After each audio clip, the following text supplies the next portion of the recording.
Hello, I'm speaking today with author Antoine Vanner about his latest book in the Dawlish Chronicles series, which is Britannia's Spartan.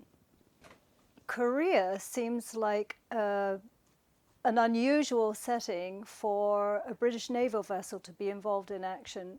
How did that come about? Well, Korea in 1882 was a very interesting place, the centre of a power play between three major empires. The Imperial China was in decline, losing its power. The new player was Japan, which was already industrializing and modernizing very quickly and had become a new naval and military power. And the Russians were thrusting southwards from eastern Siberia with ambitions to dominate the Yellow Sea area. For all these parties, domination of Korea was essential. But Korea had been for several centuries the so-called hermit kingdom, cut off from the rest of the world, with a great unwillingness and reluctance to change. These three players are interested then in playing off one group against another within the country. And this is the snake pit that Nicholas Dawlish comes into in the course of the action in this novel. The key player, in fact, in all this in Korea is the Queen. Queen Min, a very ruthless, a very tough, a very brave woman who, rather like her counterpart, the Dowager Empress in China in the same period, was a woman in a male-dominated society who only by her cunning, by her ruthlessness, was able to survive and to prevail in this nightmare situation. So that's the situation Nicholas Dawlish is sailing into with HMS Leonidas, Britannia Spartan. So our hero, Captain Dawlish, has command of a new vessel. Your book, like those before, goes into quite specific detail in describing the vessel. You must have had to do quite a lot of research about this.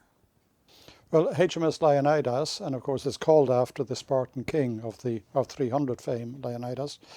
HMS Leonidas is a member of the so-called Leander class, which in the early 1880s were probably the most innovative ships in the Royal Navy. For the first time, they were built of a large class was built of steel. They had very efficient engines, which gave them unprecedented range. But most important of all, they were armed with very efficient, modern, breech-loading 6-inch guns. So modern, in fact, that they had the potential to be developed to the extent to which modified versions were still in use in World War II. So we're talking about a very sophisticated crack vessel. And of course, under Dawlish, it becomes his crew is trained to the ultimate in relation to using them. Researching this particular vessel and the other items in the story, of course, was a challenge.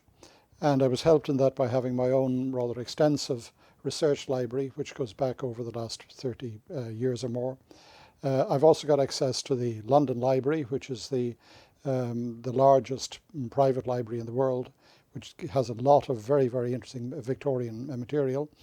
And I've also been helped a lot, not just by the internet in terms of Google searches and so on, but by the wonderful support I've had from members of the Facebook community who are interested in naval and military affairs. And they have been also a godsend.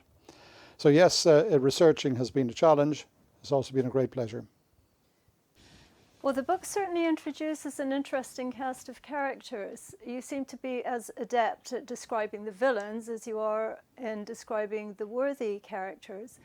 I'm just wondering how much your own personal life experience you drew on to in developing the personalities of your characters. Well, I had a rather interesting and at times very adventurous career. And in the course of it, of course, I experienced just about every variation imaginable on human nature. As one starts out as a young man, I think one perhaps has got quite a number of lessons to learn. One of them is, I think, that human nature involves far more heroism and far more generosity of spirit than perhaps one ever anticipated. And it shows up in every country in the world I've met it. But the flip side of that coin is that also there's a degree of moral squalor, a degree of cruelty, of greed, of willingness to exploit one's fellow man, which is also quite shocking.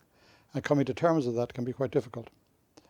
The characters I draw tend to be neither black nor white. They're various shades of grey. And I'm attracted in general to heroes with somewhat of a flaw that they have got to cope with. And I also like villains who've got some redeeming qualities, because I've come across these sort of people myself in the past. Yeah?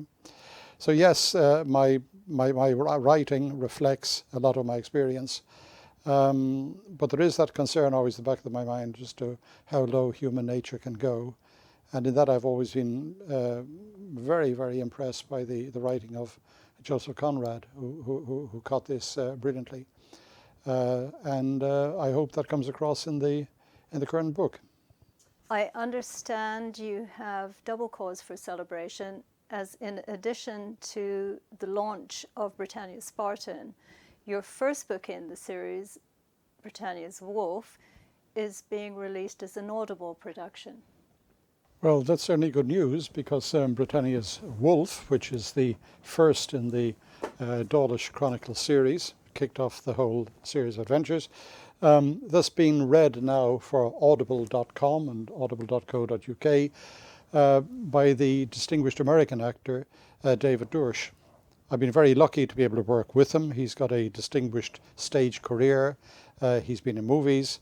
He's currently a professor at William and Mary College in Virginia, teaching drama. And which is very germane, in fact, to this particular story, he's good at accents, good at voices, and making the individual characters live. And he's also an expert in stage combat, which he also teaches.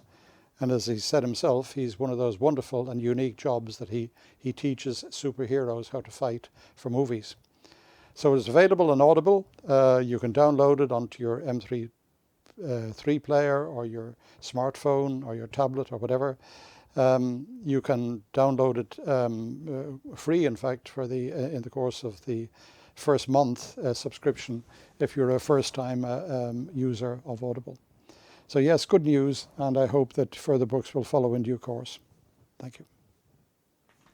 So can we expect any further adventures from Nicholas Dawlish? Well, they're certainly in the pipeline. That the fifth book has been completed as regards the first draft, and now requires some rework, of course, before I can finalize it for publication some months from now. I've started work on the sixth. I'm also very happy to be working through the Old Salt Press, which is a company set up by a group of people like myself who are interested in naval fiction. And I must say their support, their help has been of immense value to me as I continue this work. Thank you, Antoine, and good luck.